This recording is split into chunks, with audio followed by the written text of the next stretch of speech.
Hi everyone, कैसे हैं आप सब बच्चों। आप लोगों को 9 मार्च जो मैथ्स का पेपर होने वाला है उसकी तैयारी पूरी इसी चैनल पर मैं आप लोगों को करवा रहा हूं। जिस सिलसिले के अंदर मैं आप लोगों को आज प्रोबेबिलिटी और एलपीपी के most important previous year questions करवाने वाला हूं इस वीडियो में। और एक बात याद रखना कि अगर आप लोग सिर्फ इस वीडियो के भरोसे बैठोगे तो प्रॉब्लम होगी। क्यों? क्योंकि मैंने लेक्चर भी पढ़ाया है, आपको प्रोबेबिलिटी का लेक्चर भी देखना है, क्योंकि उसके अंदर भी मैंने काफी इंपॉर्टेंट क्वेश्चनों को कवर करा है ताकि आपको वहां पर भी चीजें समझ में आए। पहली चीज। दूसरी चीज कि मैं इसी लेक्चर्स के यानी प्रोबेबिलिटी के एमसीक्यूज भी करवाऊंगा, क्योंकि पेपर में पूछे जाते हैं। ऑल्दो इस वीडियो में भी होंगे, पर अलग से एक एमसीक्यू का सेट होगा जिसके अंदर मैक्सिमम चैप्टर कवर होंगे, तो वो भी करना मत भूलना। और केस स्टडी एज वेल। तो ये सब करने के बाद आप फुल टू पेपर के लिए तैयार होंगे, ये बात याद रखना। और भी अगर आपको कोई डाउट है तो बेटा व्हाट्सएप कम्युनिटी का लिंक दे रखा है, वहां पर आके आप मेरे से चीजें पूछ सकते हो। किसी और चैप्टर में डाउट है, चैनल पर जाओ, प्लेलिस्ट सेक्शन को देखो, वहां पर आपको अपना डाउट क्लियर होता दिखाई देगा।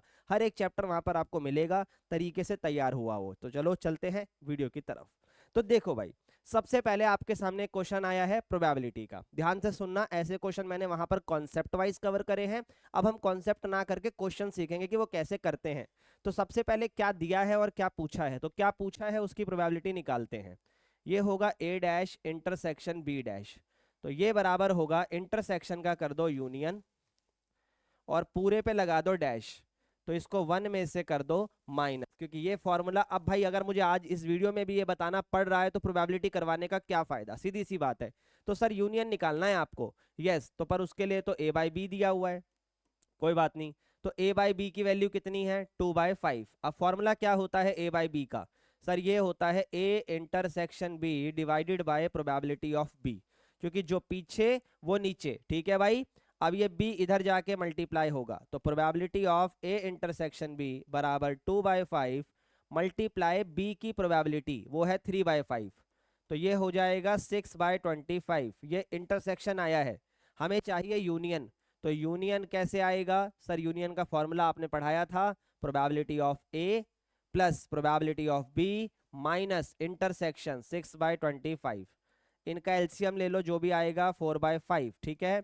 अब फिर से एलसीएम, सर 25 आएगा, ये आपका 20 होगा और ये 6। तो ये 14/25 आपका आंसर यहाँ पे आ जाएगा। अब इस एक में से अगर 14/25 को माइनस कर दो तो ये आपका 11/25 बन जाएगा, जो कि हमारा आंसर है ऑप्शन नंबर ए। ठीक है भाई, चलिए बहुत बढ़िया। अगले क्वेश्चन की तरफ चलते हैं। एक और क्वेश्चन यहां पर साफ साफ बोल दिया है इंडिपेंडेंट इवेंट। इंडिपेंडेंट इवेंट अगर आपको वो बोलता है तो इंटरसेक्शन की बात साबित होती है, लेकिन समझना, अगर आपको इंडिपेंडेंट बोला है तो ये बात लिख लो, कहीं ना कहीं काम आ जाएगी। प्रोबेबिलिटी ऑफ ए और प्रोबेबिलिटी ऑफ एफ, ठीक है।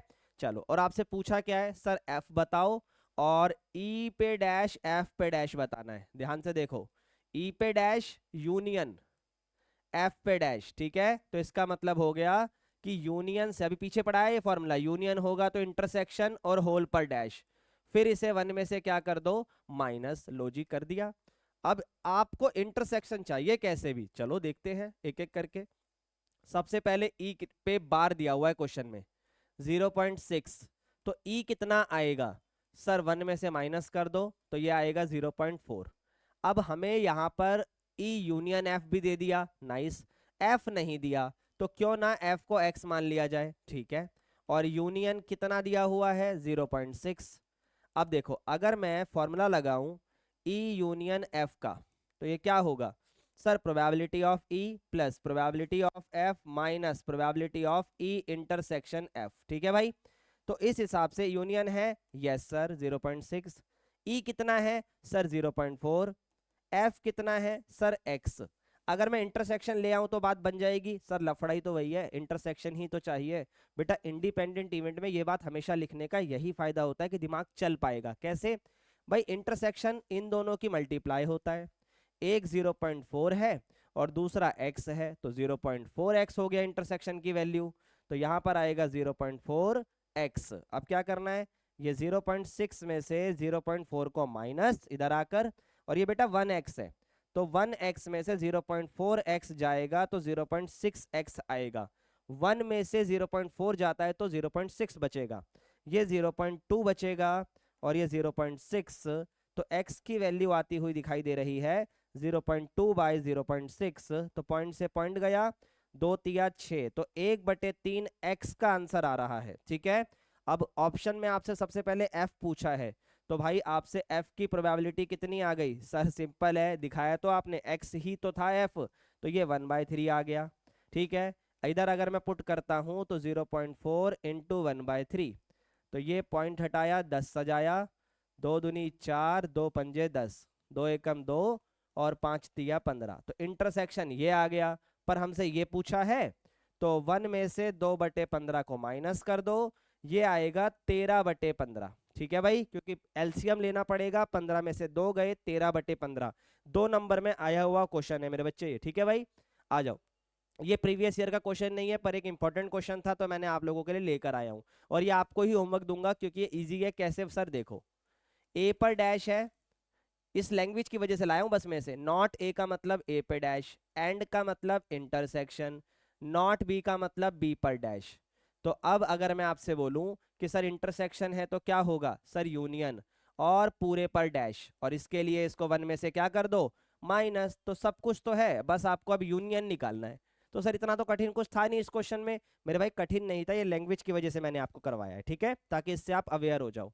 सेम क्वेश्चन अभी जो हमने पीछे करा है रिपीट हो गया, कोई बात नहीं।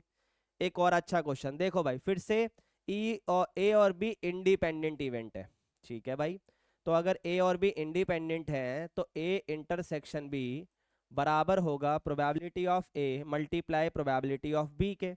बिल्कुल, तो ए कितना है सर? 0.3, तो बी को x मान लो। ठीक है भाई, तो इधर लिख लेते हैं प्रोबेबिलिटी ऑफ ए 0.3 और प्रोबेबिलिटी ऑफ बी 0 x मान लो खाली। ठीक है, चलो अब आपको यूनियन दिया हुआ है। यूनियन कितना है? अभी पीछे करा यार, वही क्वेश्चन है। Probability of A plus probability of B minus probability of A intersection B. Union है 0.5, ए है आपका 0.3, बी है आपका x, और ये है आपका 0.3x। ओके, अब ये 0.5 माइनस 0.3, x में से 0.3 गया तो 0.7x आ जाएगा। अभी मैंने माइनस करना सिखाया मेरे भाई। ये 0.2 आएगा, 0.7x, तो 0.2 के डिवाइड में 0.7 आ जाएगा, तो x की वैल्यू आ गई 2/7। अब ध्यान से सुनना कि आपसे पूछा क्या क्या है। आपसे पूछा है a by B minus b by A. तो मेरे भाई आपको फॉर्मूला आना चाहिए। ऊपर आएगा probability of A intersection B, नीचे जो पीछे वो नीचे, तो b आएगा। इधर b इंटरसेक्शन ए, तो जो पीछे वो नीचे। ठीक है भाई, अब इधर आ जाओ। आपके सामने a इंटरसेक्शन b है, यस 0.3x, तो सर x की वैल्यू है, पुट कर दो भाई उसके अंदर। ठीक है, कितनी आएगी लाओ निकाल लेते हैं यहाँ पर। सर ये आपका a तो पता था मुझे, b कितना आ गया सर? 2/7, तो a इंटरसेक्शन b कितना आएगा? 0.3 मल्टीप्लाई 2/7, पॉइंट हटाओ 10 सजाओ, 2 पंजे 10, तो 3, और नीचे 35, तो 3/35 आपका इंटरसेक्शन आएगा। अब इस हिसाब से यहाँ पर आएगा 3/35 माइनस यहाँ भी आएगा 3/35, और प्रोबेबिलिटी ऑफ बी कितनी है सर? 2/7, और ये ए की प्रोबेबिलिटी कितनी है? 0.3, तो 3/10 बोल सकते हैं उसे हम। अब इसको सॉल्व कर दो। नीचे वाली चीज जब ऊपर जाती है तो ये 7/2 हो जाएगी, 2/7 का ऐसे पलट जाता है बेटा ये, तो ये 3/35 का 3/10 का 10/3 हो जाएगा। 3 से 3 गया, 5 दूनी 10 और 5 सत्ते 35, 2/7 आ रहा है माइनस में, 7 पंजे 35, 3/6। अब इस सॉरी 3/10, 5 दूनी 10। तो भाई इन दोनों का एलसीएम लेकर मुझे कमेंट्स में आंसर बताना, जैसे कि आप लोग हर वीडियो में बता रहे हो, तो बहुत अच्छा लगता है कि आप भी सवाल एक्चुअल में सॉल्व कर रहे हो, सिर्फ देख कर आगे नहीं बढ़ रहे हो। ठीक है भाई, चलो बहुत बढ़िया, आगे बढ़ते हैं। ये भाई one of the important question जो डिफरेंट डिफरेंट तरीके से एग्जाम में पूछा जाता है, तो ध्यान से सुनना। ऐसे क्वेश्चन में सबसे पहले किस बात पे जिक्र करना होता है, ध्यान से सुनो। 4 स्टूडेंट ऑफ क्लास 11th या 12th are given a problem to solve. ओहो, इसको क्या हो गया?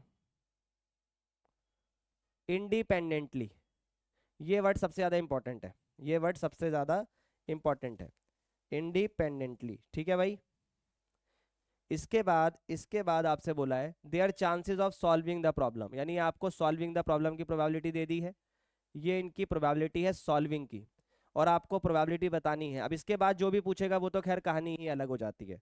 आओ ध्यान से समझते हैं। सबसे पहले आपको ये समझना है कि सब इंडिपेंडेंटली प्रॉब्लम सॉल्व कर रहे हैं, तो probability of solving the problem, अगर हम इनको 4 व्यक्ति मान लें तो प्रोबेबिलिटी ऑफ ए कितना होगा सर 1/2, प्रोबेबिलिटी ऑफ बी क्या होगा 1/3, प्रोबेबिलिटी ऑफ सी क्या होगा 2/3, और प्रोबेबिलिटी ऑफ डी क्या होगा 1/5। अब इसी प्रकार जब भी ऐसा क्वेश्चन आता है तो इनके नॉट सॉल्व की भी निकाल लो। ए पर डैश तो ये भी 1/2, 1 में से माइनस, बी डैश तो 1 में से 1/3 को माइनस करो 2/3 आएगा, सी डैश 1 में से 2/3 गया 1/3 आएगा, और यहाँ पर है डी डैश 1 में से 1/5 गया तो एक सेकेंड, डी डैश 1 में से 1/5 गया तो ये आपका 4/5 आएगा।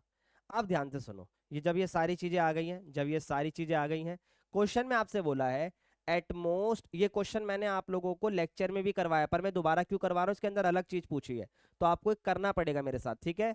At most one of them will solve the problem, यानी एट मोस्ट एक व्यक्ति तो सॉल्व करे, इस बात का मतलब समझो।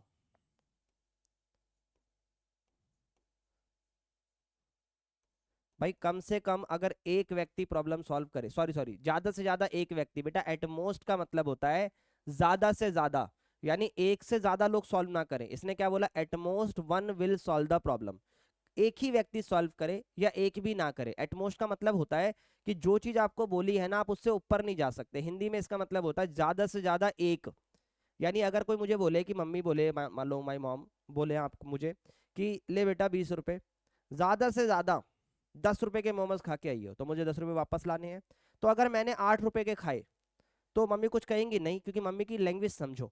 10 रुपए से ज्यादा के मोमोज नहीं खाने, या ज्यादा से ज्यादा 10 के ही खाने हैं। तो अगर मैं नहीं खाकर आया तो भी मम्मी कुछ नहीं कहेगी, क्योंकि मम्मी ने तो बोला था अगर खाइयो तो ज्यादा से ज्यादा 10 के खाइयो। लेकिन अगर मैंने 15 के खा लिए तो ज्यादा से ज्यादा वाली कंडीशन मैंने पार करी तो flying chappal in the air, क्योंकि मम्मी ने मना करा था। तो ये बात याद रखना कि जब भी आपको एटमोस्ट बोला जाए तो जो बोला है उससे नीचे ही रहना है, ऊपर आप नहीं जा सकते, otherwise flying chappal in the air. तो याद रखना यहाँ पर आएगा दो चीजें, यानी नो वन या ओनली वन, ये दो चीजें।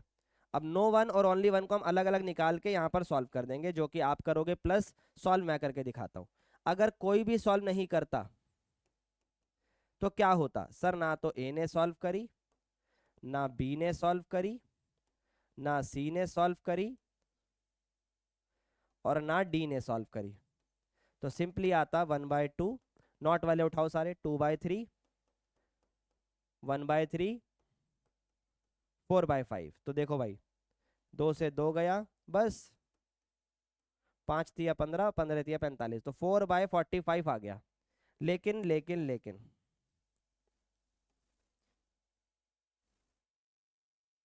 ये वाला ध्यान से सुनना, ओनली वन वाला। तो ओनली वन का मतलब क्या है, क्योंकि एटमोस्ट वन ही बोला था, एक से ज्यादा नहीं हो सकते, तो यहाँ पर बेटा केसेस समझना। पहला होगा कि ए करेगा पर बी भी नहीं करेगा, सी भी नहीं करेगा, और डी भी नहीं करेगा। कहानी समझो, तीनों ने नहीं करा। फिर प्लस, वैसे तो लेंथी हो जाएगा बट कोई नहीं, समझ गए हो अब आप। अब ए नहीं करेगा पर बी करेगा। पहले ना एक काम करता हूँ, मैं लिख देता हूँ सबको, फिर समझाना मेरे लिए भी आसान होगा।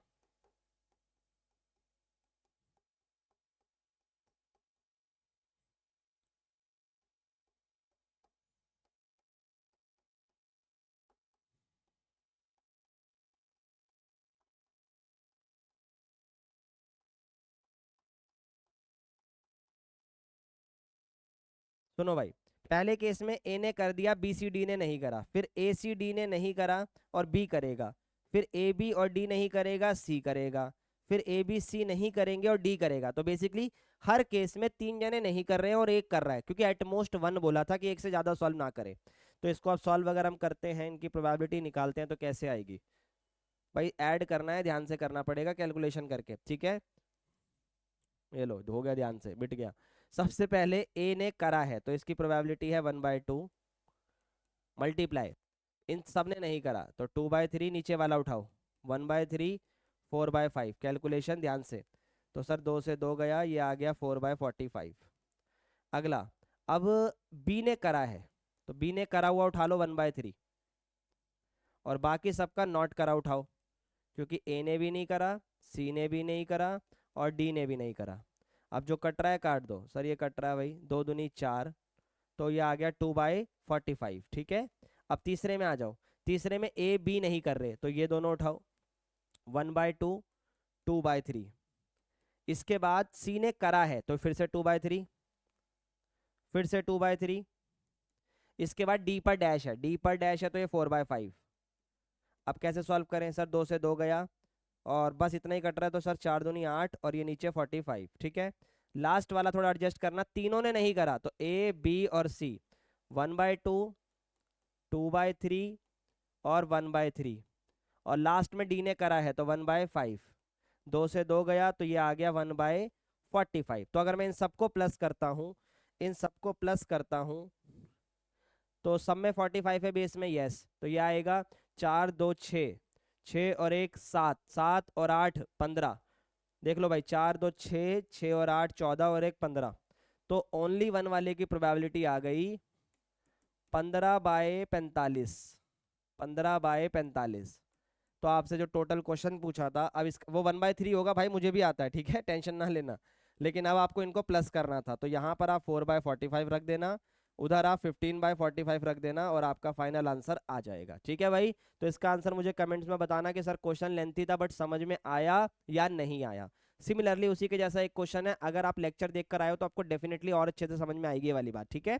देखो, अ डाई इज टॉस थ्राइस, यानी एक पासे को 3 बार फेंका जाता है, ठीक है। तो 3 बार में आउटकम होते हैं बेटा 216, ठीक है। 6 की पावर 3 हम बनाते हैं, कोई बात नहीं, अभी मैं याद करा दूंगा। Find the probability of getting an odd number at least once, ये ध्यान से सुनना, एटलीस्ट बोल दिया, अब एटलीस्ट वंस यानी कम से कम एक बार तो ऑड नंबर आना ही चाहिए। तो अब इसमें केसेस समझो, कम से कम एक बार ऑड नंबर आना चाहिए, तो 2 बार भी आ सकता है और तीनों बार भी आ सकता है, क्योंकि 3 ही डाइस है, ठीक है। अच्छा, तो लॉजिक समझो, सर एक बार ऑड नंबर आना चाहिए, चलेगा, क्योंकि एटलीस्ट बोला है, कम से कम एक बार तो आए, 2 बार आएगा तो भी चलेगा, 3 बार आएगा तो भी चलेगा। तो क्या चीज है जो नहीं चलेगी, 0 ऑड नंबर, यानी अगर एक भी ऑड नंबर नहीं आया तो ये बात हम कंसीडर नहीं करेंगे। तो इस क्वेश्चन को अगर आप डायरेक्ट जाओगे तो 3 बार सॉल्व करना कंपैरेटिवली मुश्किल है। तो एक बात बताओ, सम ऑफ द टोटल प्रोबेबिलिटी क्या होता है, सर 1 होता है। तो 1 में से माइनस कर दो कि नो ऑड नंबर कम, यानी एक भी ऑड नंबर नहीं आया। अगर मैं इस बात को माइनस कर दूं, अगर मैं इस बात को माइनस कर दूं तो जो भी बचेगा उसमें ऑड नंबर है। अब ऑड नंबर की प्रोबेबिलिटी क्या होती है सर, 3/6, और इवन नंबर की प्रोबेबिलिटी क्या होती है सर, वो भी 3/6, काट दो 1/2 1/2। इसके अलावा कुछ हो ही नहीं सकता भाई, ऑड नंबर 1 3 5। अब आप बोलोगे सर ये तो 3 डाइस है, 3 तरीके से क्यों सोच रहे हो, इतना तो बहुत गिनना पड़ेगा, एक एक करके जाओ। नो ऑड नंबर कम, यानी एक भी नंबर नहीं आया किसी भी डाइस पर, तो आप पहले डाइस के बारे में बताओ, फिर दूसरे के बारे में, और फिर तीसरे के बारे में, ठीक है, क्योंकि तीनों इंडिपेंडेंटली काम कर रहे हैं। अब एक एक करके बताओ, नो ऑड नंबर यानी तीनों में ऑड नंबर नहीं आया, तो क्या आया होगा सर, इवन नंबर। तो इवन नंबर की प्रोबेबिलिटी पहले डाइस पर भी 1/2 है। ऐसा तो नहीं है ना कि ऑड नंबर आ जाएगा तो अगली बार डाइस पे ऑड नंबर बचेगा नहीं, बचेगा तो तब भी, तो अगली बार भी 1/2, अगली बार भी 1/2।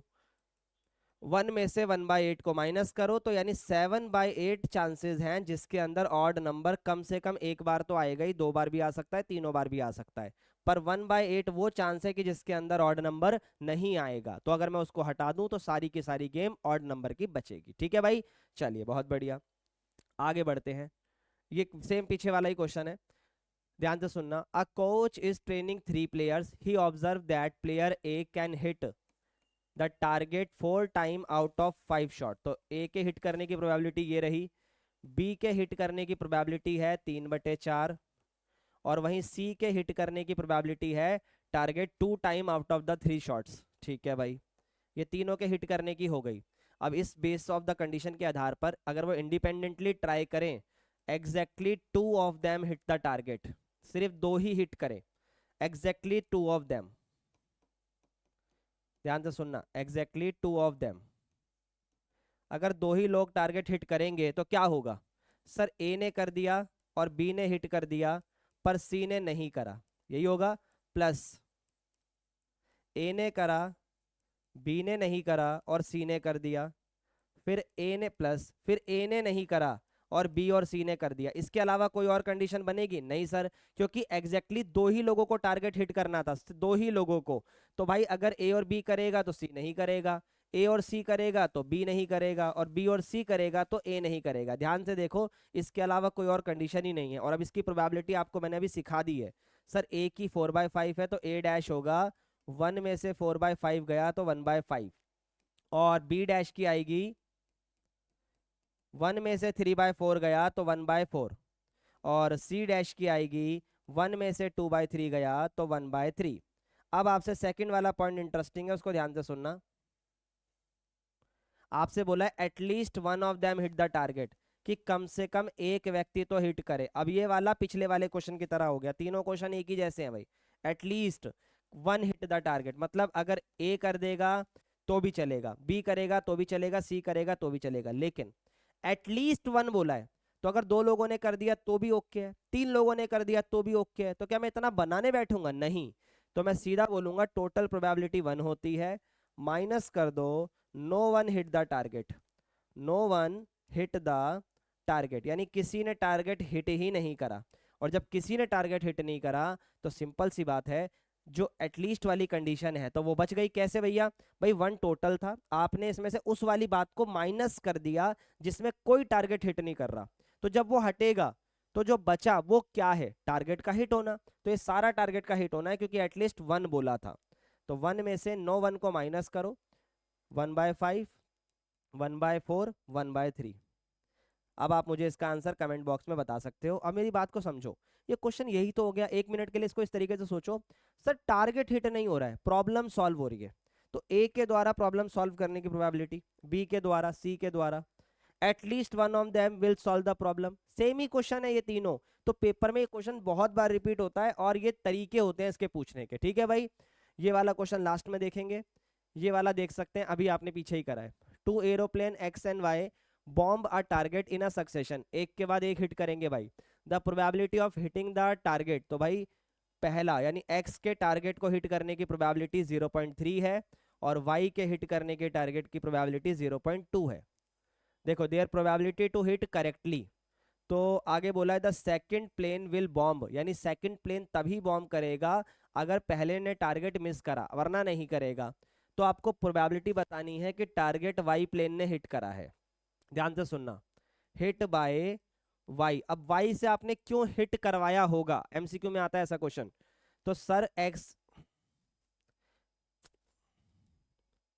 क्योंकि सर एक्स ने नहीं करा होगा तभी तो वाई की बारी आएगी। तो क्वेश्चन में कुछ दिमाग खुद भी लगाने होते हैं। क्वेश्चन ने पूछा कि वाई के द्वारा टारगेट हिट करवाओ, ओके, तो इसका मतलब एक्स मिस कर चुका है, ओके, तो यानी एक्स के मिस की प्रोबेबिलिटी क्या होगी? सर अगर एक्स के हिट करने की प्रोबेबिलिटी 0.3 है तो ना करने की 1 में से 0.3 को माइनस करके 0.7 आएगा, और y के टारगेट हिट करने की प्रोबेबिलिटी 0.2 है, तो ये आपका 0.14 आ जाएगा, जो कि हमारा आंसर होगा। Simple as that. ठीक है भाई, चलिए बहुत बढ़िया, बहुत बढ़िया। आई होप ये क्लियर हुआ होगा। अब बेटा सीधा बेस थ्योरम के क्वेश्चंस आ गए हैं हमारे काफी सारे, फिर लास्ट में हम एलपीपी भी चलेंगे, याद रखना। कहाँ हो महाराज? ये तो ये रहा। देखो भाई, अगर आपने बेस थ्योरम मेरे से पढ़ी है तो आपको ये क्वेश्चन आता होगा, और जिसमें कुछ नया होगा तो वो मैं आपको बताते हुए चलूंगा। जैसे कि इस क्वेश्चन में रेशियो था तो वो मुझे बताना पड़ेगा। देखो, the chances of P Q R getting selected as a CEO of the company are ratio this, यानी इनको सिलेक्ट होने की प्रोबेबिलिटी या रेशियो मान लो इतना है, वो इसी से प्रोबेबिलिटी आ जाएगी।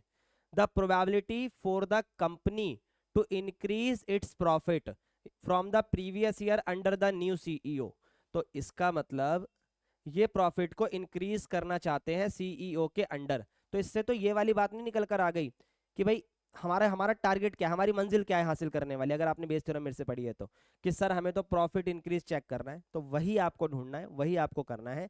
तो आपको पता कैसे लगेगा? सर सबसे पहला जो E1 E2 E3 है वो उन लोगों का सिलेक्शन के चांस है, फिर कोई भी सिलेक्ट हो आपको प्रॉफिट तो इंक्रीज करना ही है, तो ये कॉमन बात हो गई जिसको आप ए बोलोगे। उनकी प्रोबेबिलिटी भी आपको दे रखी है, कितनी दे रखी है? इतनी दे रखी है। अब आपको बोला if the company increase the profit from the previous year, अच्छा ये भी बात बता दी कि प्रॉफिट इंक्रीज हो चुका है। अब ये बताओ, ये जो हुआ है ना, ये आर की अपॉइंटमेंट की वजह से हुआ है, तो प्रॉपर बेस थ्योरम का क्वेश्चन बन गया। बिल्कुल। कैसे सर? सबसे पहले E1 जो होगा वो सिलेक्शन ऑफ, या probability of selection of P, फिर Q और फिर R, ये E2 और ये E3। ठीक है भाई? तो प्रोबेबिलिटी ऑफ E1 क्या होगा? 4/7, क्योंकि सर रेशियो दिया हुआ है 4 1 2, जमा करो सबको सर, 2 और 1 3, 3 और 4 7, तो अगर टोटल 7 चांसेस हैं तो इन 7 चांसेस में से इसके 4 हैं। E2 के कितने हैं? सर 1/7 है। और E3 के कितने हैं? सर 2/7 है। ठीक है भाई? अब इसमें एक कॉमन बात होती है, वो क्या है? कॉमन बात ये है कि कोई भी हो प्रॉफिट इंक्रीज हो रहा है तो increase in profit under the CO। अब जब एक बात बताओ, प्रॉफिट में इंक्रीज होगा तो पहले P, अगर P सिलेक्ट होता तो उसके द्वारा प्रॉफिट में इंक्रीज होने की प्रोबेबिलिटी 0.3 थी, और Q के द्वारा A/E2, Q के द्वारा 0.8 होगी, और A/E3 इसकी प्रोबेबिलिटी 0.5 होगी। ठीक है भाई? अब आपसे बोला क्या है, क्वेश्चन को जरा समझना। क्वेश्चन ने बोला है कि भाई प्रॉफिट इंक्रीज हो चुका है, तो इसका मतलब प्रॉफिट इंक्रीज गिवन हो गया। आपको बताना है ये आर की वजह से हुआ है, तो आपसे इन इसका उल्टा पूछा है। हर बार इन्हीं में से किसी का उल्टा पूछता है बेस थ्योरम में। तो यहाँ पर E3 पूछा है, तो सिंपली क्या सिखाया था सर? नीचे तो तीनों ही आते हैं, E1 A/E1 plus E2 A/E2, E3 और A/E3। ठीक है भाई?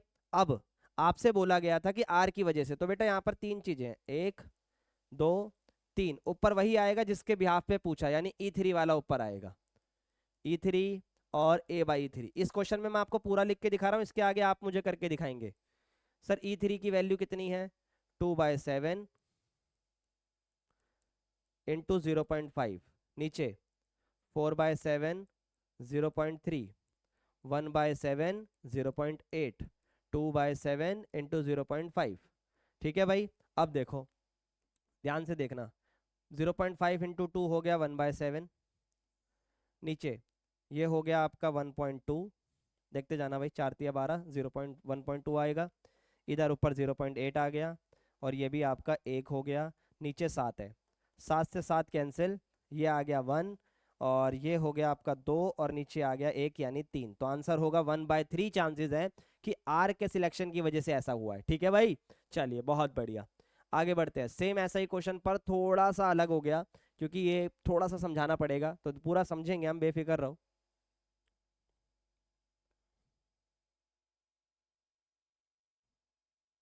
देखो, 3 person ABC apply for a job of a manager in the private company at their chances of selection। Same बात हो गई पिछली वाली, yes sir. There probability that ABC can introduce charges to improve profit, वही same बात है पीछे वाली। ठीक है? ये प्रोबेबिलिटी भी दे दी इनकी रेस्पेक्टिवली, पूरा ही लिख लो। If the charges does not take place, अब देखो क्वेश्चन में क्या बोल दिया कि अगर charges does not take the place, find the probability it is due to the appointment of C। तो भाई ये क्वेश्चन सेम है, बस इसमें थोड़ा सा बदलाव क्या करा, हर वही चीज कि भाई E1 E2 और E3, ये तो हो गया ABC का सिलेक्शन, ABC का सिलेक्शन। तो E1 की प्रोबेबिलिटी क्या होगी? वही 1 2 4 है तो 1/7, E2 है 2/7, E3 है 4/7। अब आपसे बोला है कि probability of ABC can introduce charges to improve profit, तो आपको प्रॉफिट इम्प्रूव करने के लिए बताना है। तो ये कॉमन बात हो गई प्रॉफिट का इंट्रोडक्शन, ध्यान से सुनना। लेकिन लेकिन लेकिन इस क्वेश्चन में एक छोटा सा ट्विस्ट आ गया कि आपको क्वेश्चन में बोल दिया कि भाई चार्जेस तो इम्प्रूव होंगे, इसकी प्रोबेबिलिटी ये है, पर क्वेश्चन ने बोला है कि if the changes does not take place, तो आपको इसकी प्रोबेबिलिटी बतानी है। तो अगर आप चार्जेस की प्रोबेबिलिटी लिखते हो पर क्वेश्चन में डज नॉट टेक की पूछी है, अगर मान लो दोनों की पूछी होती, चार्जेस इंट्रोड्यूस की भी और डज नॉट वाले की भी, तो दोनों ही अलग अलग पार्ट में हमें करने पड़ते और दोनों लिखकर दिखाने होते। पर इसमें सिर्फ डज नॉट टेक की वाली पूछी है, तो मैं बताता हूँ। देखो कॉमन बात, charges does not take place, तो कंफ्यूज नहीं होना सिंपली। तो आप इसको अगर ए मान रहे हो तो ये ए बाई E1 तो होगा, लेकिन ये जो 0.8 है ये तो चार्जेस का इंट्रोडक्शन था कि अगर होगा तो इतनी प्रोबेबिलिटी है, तो 1 में से इसको आप माइनस करोगे। सिमिलरली ए बाई E2, अगर ये बी वाले की वजह से हुआ था उसकी प्रोबेबिलिटी 0.5 है, तो 1 में से माइनस। फिर अगर ये E3 वाले से हुआ होता तो इसको 1 में से 0.3 को माइनस, क्योंकि जो मैं माइनस कर रहा हूँ वो प्रोबेबिलिटी है उनके चार्जेस इंट्रोड्यूस करने की, ठीक है। और ये वाले में है कि वो does not take the place, हुए ही नहीं है, तो सबको माइनस करो। ये आएगा 0.2, ये आएगा 0.5 और ये आएगा 0.7, और देयर यू आर। अब आप सॉल्व कर सकते हो क्योंकि ये सी के अपॉइंटमेंट से पूछा है, तो सिंपली E3 आपसे पूछा है डिवाइडेड बाय ए। अब पिछला वाला क्वेश्चन ही सेम प्रोबेबिलिटी बता दी है मैंने आपको, ट्राई आप कर सकते हो, ठीक है भाई। चलिए बहुत बढ़िया, बहुत बढ़िया। एक और क्वेश्चन हमारे सामने आ गया। Bag 1 contain 3 red 4 black ball and bag 2 contain 4 red 5 black ball, 1 ball is transfer. Nice question. तो सबसे पहले आप बैग लिख लो भाई। बैग 1 के अंदर है 3 रेड बॉल और 4 ब्लैक बॉल, और बैग 2 के अंदर है 4 रेड बॉल और 5 ब्लैक बॉल। अब क्वेश्चन को समझो, आपसे बोला है 1 ball is transfer from bag 1 to bag 2, यानी बैग 1 से बैग 2 में एक बॉल ट्रांसफर करी जा रही है। तो बैग 1 से अगर बैग 2 में कोई बॉल आएगी तो वो रेड भी हो सकती है और ब्लैक भी हो सकती है, कंडीशन बन रही है। रुकते चलो। Then a ball is drawn from the bag 2, अच्छा पहले बैग से ट्रांसफर करके दूसरे में डालो, फिर दूसरे बैग से बॉल निकालो, okay. The ball so drawn, जब आपने दूसरे बैग से बॉल निकाली तो वो रेड ही दिखी है हमें। अच्छा, तब एक बात बताओ, जब आपने बैग से बॉल निकाली और वो रेड हुई, तो क्या गारंटी है कि आपने रेड ही डाली थी? नहीं ना, आपकी डाली हुई बॉल तो कुछ भी हो सकती है। हो सकता है आपने ब्लैक डाली थी पर तब भी रेड आ गई, हो सकता है आपने रेड डाली थी तो भी रेड आ गई, कोई दिक्कत ही नहीं है। तो आपको प्रोबेबिलिटी बतानी है कि जो आपने ट्रांसफर बॉल करी थी वो ब्लैक थी। नाइस। तो यानी यहाँ पर ना बैग इवेंट नहीं होगा, जनरली बैग इवेंट होते हैं, पर यहाँ पर बॉल को ट्रांसफर करना इवेंट होगा, क्योंकि बार बार उसी की बात हो रही है। तो आप लिखोगे ट्रांसफर बॉल इज ब्लैक, और सेकंड में आप लिख लो ट्रांसफर बॉल इज रेड। अगर आपको पहले रेड लिखना है तो पहले रेड लिख सकते हो, सेम बात है। तो अब ये बताओ प्रोबेबिलिटी क्या होगी रेड बॉल या ब्लैक बॉल ट्रांसफर करने की? ध्यान से देखो, पहली बात बताओ ट्रांसफर कहाँ से हो रहा है? सर बैग 1 में से, तो प्रोबेबिलिटी भी वहीं से आएगी। सबसे पहले ब्लैक बॉल है, तो ब्लैक बॉल के ट्रांसफर करने की प्रोबेबिलिटी है 4/7, क्योंकि टोटल 7 बॉलें हैं। यस, तो रेड बॉल की प्रोबेबिलिटी कितनी होगी? सर 7 में से 3 चांसेस है कि मैं रेड बॉल डाल सकता हूँ, क्योंकि मैं देख कर थोड़ी ना डाल रहा हूँ, आपकी कंडीशन को अज्यूम करवा रहा हूँ मैं। तो यहाँ 4/7, वहाँ 3/7। अब कॉमन बात ये है कि आप ट्रांसफर बॉल कोई भी डालो, ठीक है, ट्रांसफर कोई भी बॉल करो, लेकिन रेड बॉल ही ड्रॉन होगी। Red ball drawn from bag 2, bag 2 से रेड बॉल आपकी ड्रॉ होगी। तो आपका A/E1 जरा समझने की कोशिश करना, और फिर आपका A/E2 समझाने की मैं कोशिश करता हूँ। ध्यान से सुन लो, कहानी पूरी क्लियर हो जाएगी। एक बात बताओ, अगर पहले आप ब्लैक बॉल डालो तो यहाँ से एक ब्लैक बॉल उठा के इसमें डालो, तो सेकंड बैग की मैं बात कर रहा हूँ, रेड और ब्लैक। तो पहले 5 ब्लैक है और सॉरी, पहले 4 रेड है और 5 ब्लैक है सेकंड बैग के अंदर। आपके ट्रांसफर बॉल ब्लैक है तो ऊपर से एक ब्लैक बॉल इसमें ले आया, तो अब ये 6 हो गई और ये 4, तो टोटल 10 बॉल हो गई, ठीक है। पर हमें जो निकालनी है वो रेड बॉल होनी चाहिए। तो रेड बॉल अगर मैं निकाल रहा हूँ तो इसकी प्रोबेबिलिटी 4/10 होगी, कटिंग आप कर लेना, वो आपके ऊपर है, ठीक है। Very good. Second case, second case के अंदर हुआ ये है कि ट्रांसफर बॉल जो थी वो रेड है। अगर मैंने रेड ट्रांसफर करी होगी तो रेड बढ़ गई होगी, पर टोटल बॉल तो अब भी 10 ही हुई होगी ना। हाँ, पर अब रेड बॉल की प्रोबेबिलिटी पूछी है, तो रेड बॉल की प्रोबेबिलिटी कितनी हो गई? अब 4 और 1 5, और ये 5/10। अब अपने हिसाब से आप इसे सॉल्व करके आंसर बता सकते हो, सिंपल। किसका उल्टा पूछा है? किसका उल्टा पूछा है सर? उल्टा पूछा है आपसे ट्रांसफर बॉल इज ब्लैक, यानी E1 वाले का, E1 वाले का। तो अब इसकी प्रोबेबिलिटी मैं आपके हवाले छोड़ता हूं, जो आप मुझे कमेंट्स में बता सकते हो। ठीक है भाई, एक और अच्छा क्वेश्चन, एक और अच्छा question. A letter is known to have come either from Tatanagar और फ्रॉम कलकत्ता। तो इसका मतलब आपके पास ना पत्र आ रहा है, या तो वो टाटानगर से आया होगा या तो कलकत्ता से आया होगा। पर एनवलप पे just two consecutive letters T A R visible, मतलब लेटर में कुछ धुंध लग गई या कुछ ऐसा हो गया कि सिर्फ टी ए दिखाई दे रहा है। अब वो टी ए अगर दिखाई दे रहा है तो वो कलकत्ता का टी ए भी हो सकता है, टाटानगर का टी ए भी हो सकता है। तो आपको प्रोबेबिलिटी बतानी है कि जो लेटर था वो टाटानगर से आया होगा, इसकी प्रोबेबिलिटी बताओ। तो भाई सबसे पहले लेटर हमने मान लिया कि वो टाटानगर से आया है, और सेकंड में हमने मान लिया कि वो कलकत्ता से आया, और दोनों के आने की प्रोबेबिलिटी बराबर है क्योंकि मेंशन ही नहीं करा। अब क्या चांसेस है कि कहाँ से आएगा?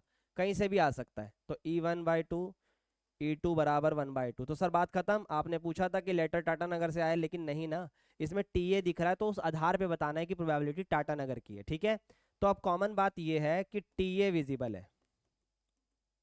ध्यान से सुनना ये बात, अगर टी ए विजिबल है, अगर मैं यहाँ A/E1 लिखता हूं, ध्यान से सुनो, तो इसका ये मतलब हुआ कि जो कंसेक्यूटिव लेटर्स हैं, दो कंसेक्यूटिव लेटर्स होंगे, वो टाटा नगर में से हैं।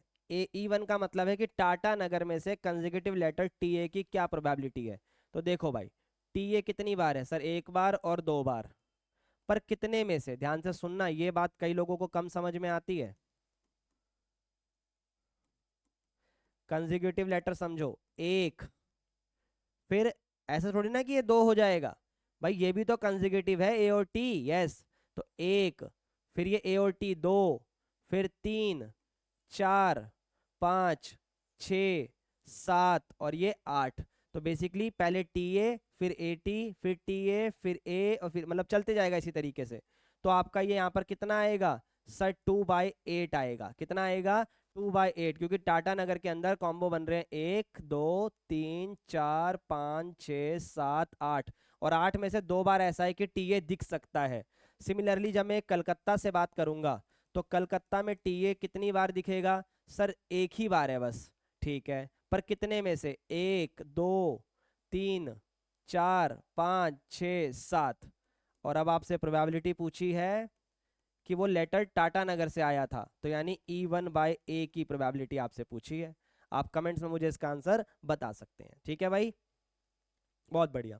अब ना एक केस स्टडी आई है, काफी सिंपल सी है, बट ये इतनी बड़े फॉर्म में आती है ना कि बच्चा पेपर में छोड़ देता है। ऑल्दो मैं केस स्टडी अलग से करवाऊंगा, बट मैं फिर भी करवा रहा हूँ ताकि आपको लेक्चर के अंदर ही काफी चीजें क्लियर हो जाए, वेट ना करना पड़े ज्यादा।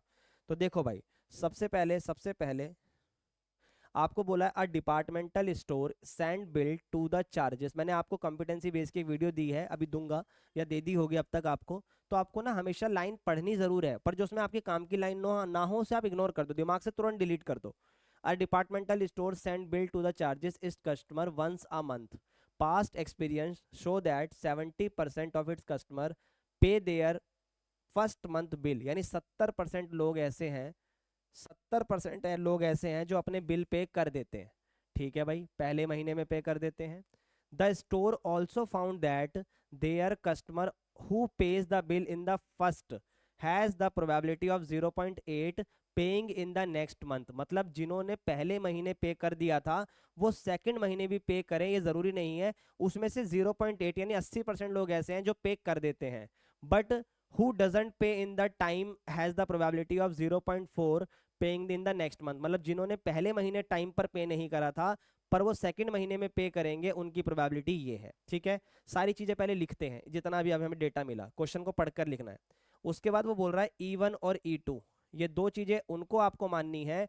इवेंट ऑफ कस्टमर पेइंग और not paying in the first month. तो हमें लेट भी नहीं करना था, क्वेश्चन ने ही बता दिया कि E1 क्या है। तो point number 1, probability of E1 और प्रोबेबिलिटी ऑफ E2। तो फर्स्ट मंथ के अंदर किसने बिल पे करा था उसकी प्रोबेबिलिटी 70% है, तो दूसरे की हो जाएगी 30%। दिखाई दे रहा है भाई रेड कलर? हाँ दिख तो रहा है, थोड़ा वो अजीब दिख रहा है। आ जाओ, तो प्रोबेबिलिटी ऑफ E1 साफ साफ बोला है कि 70% है, तो 0.7, और प्रोबेबिलिटी ऑफ E2, भाई 70% लोग अगर पे कर रहे हैं तो 30% नहीं कर रहे होंगे, सिंपल, पहला पार्ट हो गया, E1 E2 आ गया। Second, A denote the event of customer paying the second month bill, okay, A का मतलब अब यहाँ पर हो गया कि वो सेकंड मंथ का बिल पे करते हैं। ये बातें लिख लिया करो जब दे रखी है तो। अब आपसे बोला है find A by E one, लो जी पूरा बेस थ्योरम का क्वेश्चन है, बस इसको डिफरेंट तरीके से पूछ लिया। तो ए बाई ई वन और ए बाई ई टू बताओ, जो कि क्वेश्चन में ही दिख रहा है। अगर किसी ने पहले महीने बिल पे करा था तो वो दूसरे महीने भी करेगा, उसकी प्रोबेबिलिटी ये थी। और जिसने पहले महीने पे नहीं करा था, हु डज नॉट पे, वो सेकंड महीने पे कर देगा, उसकी प्रोबेबिलिटी है 0.4। तो ये आ गया 0.4। इसने ये नहीं बोला कि वो सेकंड महीने भी पे नहीं करेगा, उसने बोला है हु डजंट पे in the time has the probability 0.4 having paying in the time in the next month. ठीक है भाई, ये आ गया। अब आपसे तीसरे में पूछा है find the probability of customer paying the second month bill in a time. अब देखो ध्यान से, आपसे सेकंड मंथ बिल की प्रोबेबिलिटी पूछी है, आपसे ये नहीं बोला क्वेश्चन ने कि आप ये बताओ वो पहला व्यक्ति था या दूसरा व्यक्ति था, सिर्फ सेकंड मंथ बिल बोला। तो बेटा मैंने लेक्चर में पढ़ाया था, ऐसे केस में टोटल प्रोबेबिलिटी होती है। तो यहाँ पर आएगा E1 और A by E1 plus E2 और A बाई E2 मल्टीप्लाई करके इसका आंसर आप दे सकते हो। इसके बाद चॉइस का क्वेश्चन है, एक कर दिया, करने की रिक्वायरमेंट नहीं है, पर बता देता हूँ। अगर find the probability customer paying first month bill in a time, यानी E1 की बात हो रही है, if it is found that the customer has paid the second month bill in the time, यानी अगर उसने सेकंड मंथ का बिल टाइम पर पे करा है, तो बताओ कि उसने पहले महीने का भी टाइम पर पे किया था। तो आपसे E1 का उल्टा पूछा है, बात खत्म। ठीक है भाई, तो ये आंसर भी आप मुझे अब कमेंट्स में दे सकते हो, उतना मैंने आपको पढ़ना सिखा दिया। एक और क्वेश्चन है, सेम क्वेश्चन है उसी तरीके का, पहले बताओ इसमें कोई डाउट है क्या? कमेंट्स में यस नो लिख देना भाई, ताकि मुझे पता लगे कि कितना बच्चों को समझ में आ रहा है। अगला क्वेश्चन भी उसी प्रकार का, और इतना देख ऐसा अजीब सा लिख दिया है ना कि बच्चा हो जाए कंफ्यूज कि भैया क्या आ गया है, पर ये लिटरली बहुत आसान है। देखो, a bank offer its customer on a different type of interest rate name, जैसे आपको तीन व्यक्तियों के नाम देते हैं तो यहाँ तीन इंटरेस्ट रेट के नाम दे दिए, fix rate, floating rate, variable rate. तो ये ABC हो गया मेरे भाई, और कुछ नहीं है। आगे, from the past data with the bank it is known customer avail the loan on fix rate, floating rate, हटा ही देता हूँ इसे, विद द प्रोबेबिलिटी दिस, अच्छा कि वो इन रेटों पर लोन लेगा, इनकी प्रोबेबिलिटी देखो इतनी है। तो ये अगर E1 है, ये E2 है और ये E3 है, तो E1 की प्रोबेबिलिटी, E2 की प्रोबेबिलिटी, E3 की प्रोबेबिलिटी, सिंपल एज दैट। आगे, a customer after availing loan can pay the loan और डिफॉल्ट लोन, अच्छा वो लोन पे भी कर सकता है, वो डिफॉल्टर भी हो सकता है। और the bank data suggest that the probability that a person default on the loan after availing at this rate of interest, default कर रहा है भाई और उनकी प्रोबेबिलिटी ये है, तो डिफॉल्ट तो लोन लेने के बाद ही करेगा। यस, अब आपसे पूछा क्या है, what is the probability that customer after availing the loan will default on the loan repayment. अब आपसे ये नहीं पूछा, ध्यान से सुनना, अब आपसे ये नहीं पूछा कि कौन डिफॉल्ट कर रहा है, फिक्स रेट वाला, फ्लोटिंग रेट वाला या वेरिएबल रेट वाला, ये नहीं पूछ रहा आपसे, आपसे पूछ रहा है कि डिफॉल्ट की प्रोबेबिलिटी बताओ, तो ये भी टोटल हो जाएगा। आओ मैं करके दिखाता हूँ। सबसे पहले आप मान लेना भाई ये फिक्स रेट E1 है, फ्लोटिंग E2 है और वेरिएबल E3 है। इसको लिख लेना भाई, कहीं आप लिखो ही ना। ये कितना कितना है सर? 0.1, 10% लिखना है तो 10% लिख लो, मैं तो कहूँगा 0.1 लिख लो भाई। E2 आपका कितना है सर? 20%। और E3 कितना है सर? 0.7। उसके बाद कॉमन बात क्या है? कॉमन बात क्या है? कॉमन बात यह है कि डिफॉल्ट हो रहा है लोन, लोन लेने के बाद किसी भी रेट पे लिया हो डिफॉल्ट हो रहा है। तो A/E1 की प्रोबेबिलिटी बताओ कि अगर उसने फिक्स रेट पे लिया था तो भी डिफॉल्ट हुआ, इसकी प्रोबेबिलिटी 5% है, 0.05। A/E2 की प्रोबेबिलिटी कितनी है सर? 0.03। और E3 की प्रोबेबिलिटी कितनी है A/E3 की, कि सर तीसरे व्यक्ति ने करा 0.01, बहुत कम है, कोई बात नहीं। ठीक है भाई, अब इसके बाद आपसे बोला है what is the total probability, ठीक है, क्योंकि आपसे बोला what is the probability that customer after availing the loan, किस पर लिया ये नहीं बोला, बस आपसे बोला है कि लोन डिफॉल्ट की प्रोबेबिलिटी बताओ। तो यानी ए की प्रोबेबिलिटी पूछी है, तो ये टोटल प्रोबेबिलिटी है। तो वही चीज भाई, E1 और A/E1 कर लोगे यार, अब तो अब भी कराना पड़ेगा। E2 और A/E2, फिर E3 A/E3। चलो आगे देखो। A customer after availing the loan, एक कस्टमर ने अगर लोन लिया था, डिफॉल्ट कर दिया लोन पेमेंट पे, व्हाट इज द प्रोबेबिलिटी कि उसने वेरिएबल रेट ऑफ इंटरेस्ट पर लिया था, वेरिएबल रेट ऑफ इंटरेस्ट पे लिया था। तो अब देखो मेंशन कर दिया ना, मेंशन कर दिया ना वेरिएबल को, तो इसका मतलब आपसे E3 वेरिएबल था, तो आपसे E3 की प्रोबेबिलिटी पूछी है व्हेन ए इज गिवन। तो ध्यान से देखो, पहला टोटल प्रोबेबिलिटी, फिर आपका सिंपली बेस थ्योरम। तो क्या दोबारा कैलकुलेट करोगे? बस ऊपर वाला सेक्शन कैलकुलेट करना, वो भी यहां से उठा लेना, और इस पूरे का टोटल सीधा डिवाइड में रखना, कैलकुलेशन करते ही आपका आंसर आ जाएगा। ठीक है मेरे बच्चों, यहाँ तक सारी चीजें क्लियर हो गई होगी। अब हम चलते हैं बेटा एलपीपी के क्वेश्चंस पे, और एलपीपी के क्वेश्चन इस लेक्चर में सिर्फ एक क्वेश्चन है जो मेरे को करवाने का मन है। क्यों है मैं आपको बता देता हूँ। एलपीपी जो मैंने लेक्चर में करवाया है ना, उसमें इतनी थ्योरी पढ़ाई है कि आपका पेपर का एमसीक्यू बनेगा ही बनेगा, पहली चीज। दूसरा, जो 3 या 5 नंबर का क्वेश्चन होता है वो भी मैंने उसमें कवर अप करवाया है। तो अगर आप सिर्फ एलपीपी का लेक्चर भी देख लेते हो तो भी चीज बन जाती है। पर एक क्वेश्चन मुझे प्रीवियस ईयर में थोड़ा अलग दिखा 3 नंबर में, तो मैंने सोचा कि इसको मुझे आपको करवाना चाहिए। ठीक है, तो देखो भाई ध्यान से सुनना, ये है थोड़ा अलग क्वेश्चन। इसमें ना आपके पास लाइंस है, इक्वेशन 1, इक्वेशन 3, इक्वेशन 2, 3 लाइनें हैं, ठीक है। और आपसे बोला है the feasible region along with the corner points LPP shown in the graph, write all the subject to constraint of LPP। आपको ये नहीं पता मैक्सिमम क्या है, आपको सब्जेक्ट टू कंस्ट्रेंट बताने हैं यहाँ पर। तो कैसे करेंगे, तो मैं आपको 1 बाय 1 सिखाता हूँ कि सब्जेक्ट टू कंस्ट्रेंट कैसे निकालते हैं। तो सबसे पहले इक्वेशन 1 को पकड़ लो, पर उससे पहले भी आपको कुछ चीजें हैं जो समझनी पड़ेंगी। देखो जब हम कोई लाइन बनाते हैं, जब हम कोई लाइन बनाते हैं बच्चे, तो यहाँ पर ना एक एक्स एक्सिस का पॉइंट होता है, एक वाई एक्सिस का पॉइंट होता है, जिसको हम बी बोलते हैं। ये हमने ना क्लास कौन सी क्लास में करा था, 11th में करा था आप लोगों ने। तो इसको इंटरसेप्ट फॉर्म बोलते हैं, जिसमें एक्स के नीचे एक्स की वैल्यू यानी ए आती है, और वाई के नीचे वाई की वैल्यू और इक्वल टू में 1 आता है। अब ये ग्रेटर देन होगा लेस देन होगा, वो हम अभी आपको वहां बता देंगे, ठीक है। ज्यादातर अगर क्वेश्चन ट्रू है, मतलब ओरिजिन की तरफ जा रहा है, तो ये वाला सिंबल बनेगा, इस तरफ वैल्यू होनी चाहिए। और अगर फॉल्स है यानी अपवर्ड द ओरिजिन जा रहा है, तो ये वाला सिंबल दिखाई देगा। ठीक है, ये बात याद रखना। अब इसमें भी कुछ कैच है कि मान लो भैया मेरे पास ये पॉइंट ही ना हो, मैं बीच में कहीं पॉइंट को पकड़ के बैठा हूँ, यहाँ पर यहाँ पर, इसका भी तरीका होता है। उसको बोलते हैं 2 पॉइंट फॉर्म। ये सब 11वीं के अंदर पढ़ा है, जिसको बोलते हैं y-y1। यहाँ आता है स्लोप, और यहाँ आता है x-x1। स्लोप क्या है, y2-y1 और x2-x1। तो इस तरीके से भी इसको सॉल्व करा जा सकता है। अभी हम इंटरसेप्ट से करेंगे। तो सबसे पहले, अब तो मैंने आपको पीछे सिखा दिया तो डायरेक्ट कर सकते हैं। इक्वेशन 1 को उठाओ, ये है इक्वेशन 1। ये एक्स एक्सिस पे कहाँ पे टच कर रही है सर, ये 35 पे कर रही है, क्योंकि 30 और 40 के बीच में है। तो x के नीचे आप लिख भी लो चाहो तो, 2 पॉइंटों को उठा लो। सर एक तो हो गया 35,0, और दूसरा अगर यही लाइन ऊपर जाते हुए दिख रही है तो 70 पे। लिखा भी तो है 35, सोचना क्या है फिर, तो ये लो लिखा ही हुआ है। तो इक्वेशन 1 में x के नीचे 35 आ रहा है, और y के नीचे 70 आ रहा है। ठीक है, x के नीचे 35 और y पे 70। और इस लाइन को ध्यान से देखो, इसका शेडेड रीजन नीचे ही आ रहा है, तभी तो बाउंडेड नीचे हो रहा है भाई हर जगह। ठीक है, तो अगर ये नीचे आ रहा है तो दैट मीन्स ट्रू है ओरिजिन की तरफ, तो ये वाला सिंबल आएगा और यहाँ पर 1 आएगा। जनरली सर आपने तो इक्वल टू 1 बताया था, भाई इक्वल ही है, इनइक्वालिटी इसलिए आ रही है क्योंकि ये ट्रू हो गया। ठीक है, अब इसको अरेंज कर लो।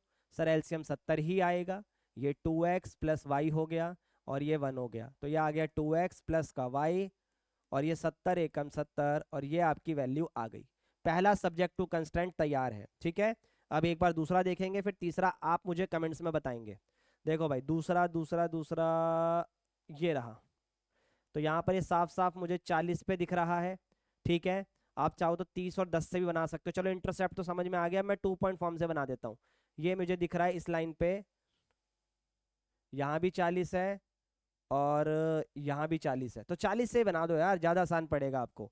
x के नीचे भी 40 है, y के नीचे भी 40 है, और यहाँ पर भी यही वाला सिंबल आएगा, क्योंकि ये भी ट्रू है। तो x plus Y less than और इक्वल टू 40 आ गया।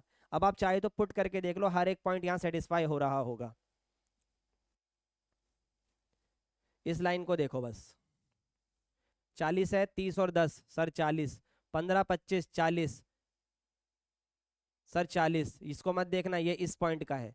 तो ठीक है भाई, दो इक्वेशन मैंने आपको बता दी, दो सब्जेक्ट टू कंस्ट्रेंट आपके मैंने रेडी कर दिए।